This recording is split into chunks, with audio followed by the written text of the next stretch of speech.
Welcome back, everybody. My name is John Magnoski, your friendly neighborhood photographer, and yes, we're talking about the awesome Arca Swiss Cube today, and why, for years, I waited to finally get my hands on one of these. You see, as an architectural and fine art photographer, I've always been hungry for precision in my work. That's why I use tilt-shift lenses, and I never thought I could justify the cost of such a piece of kit. Now I'm going to get the cost aspect out of the way.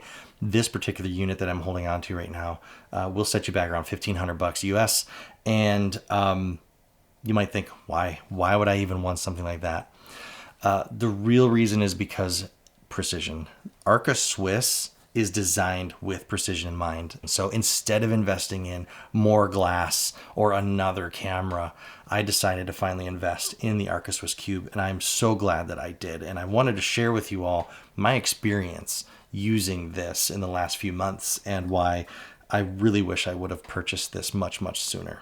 So over my career, I have used a myriad of different types of tripod heads, from grip action ball heads to your standard ball heads to the three-way geared heads.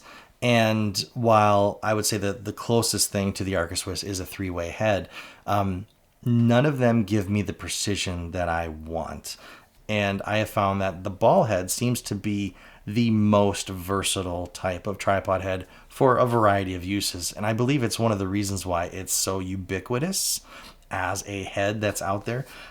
However, there's one thing, no matter what tripod head I've used, one thing that I absolutely hate, and that is once I've found my composition and I've even got like my friction levels pretty tight so that I can be more precise with my composition, when you go to tighten down your ball head, it inevitably will drop or tweak or something, and now you're just slightly off level or you're just slightly off square from your composition, and that really drives me crazy. My job is to be as anal as possible with regards to my compositions for my architectural clients, and so sure, yes, I can go into post and fix all of that with software, but I really hate having to do that. I mean, I use tilt-shift lenses for a reason, so that I don't have to throw away data, right? I want precision in camera so that I get the maximum amount of data that's clean and pure on the sensor. And so utilizing software to fix mechanical problems in the field is just frustrating, and it does add up time over time. So with all that said, the Arca Swiss Cube allows us to take a different approach to our compositions. In terms of quality, this thing is a beast. It's made from aluminum and stainless steel, and it gives superior strength and durability from what I can tell. According to their documentation, it's also resistant to temperature changes and corrosion. So you know that this thing's going to stand the test of time.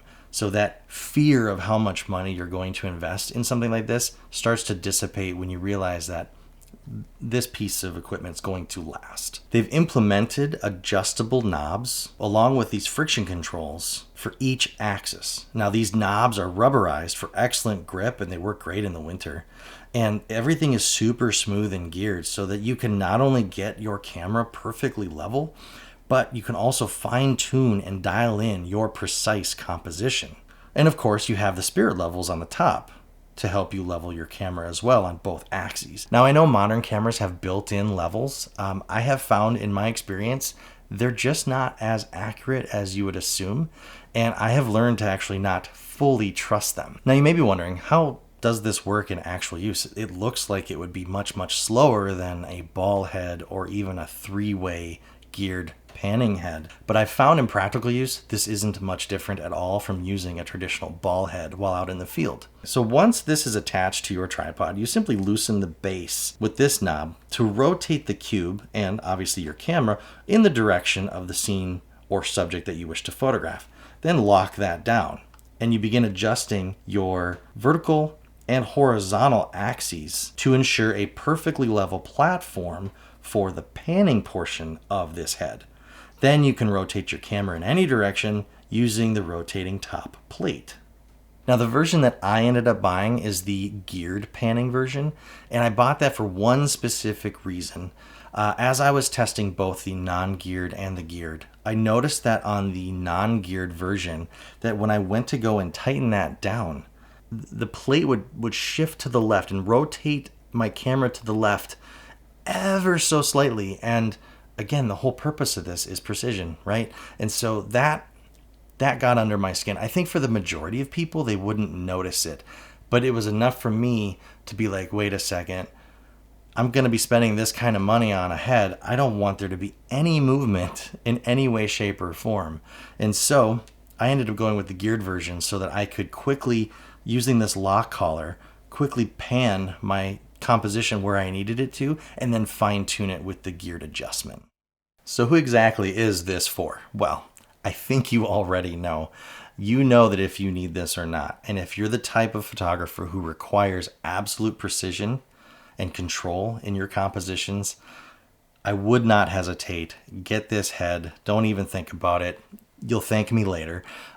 However, if you're on the fence and you're not exactly sure, you need to really look at the type of work that you're creating and the type of gear that you're using, along with the support system, your tripod and your head, and make that determination. Like, is the tripod head that I'm using getting in the way of the types of compositions that I want?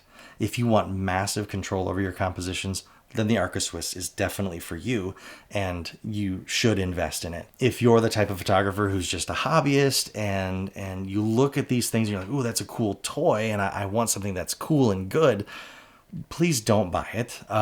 You're going to waste your money and you're going to get bitter, because the head is not going to make your photography better. It's when you reach a point in the gear that you're using where you feel like you've reached a plateau, that's when these types of tools end up really helping you get the types of images that you see in your mind's eye. And so with that, I say thank you so much for watching. I know this was a quick video. I've got more coming. But in the meantime, God bless and have a great day. I'll see you in the next one.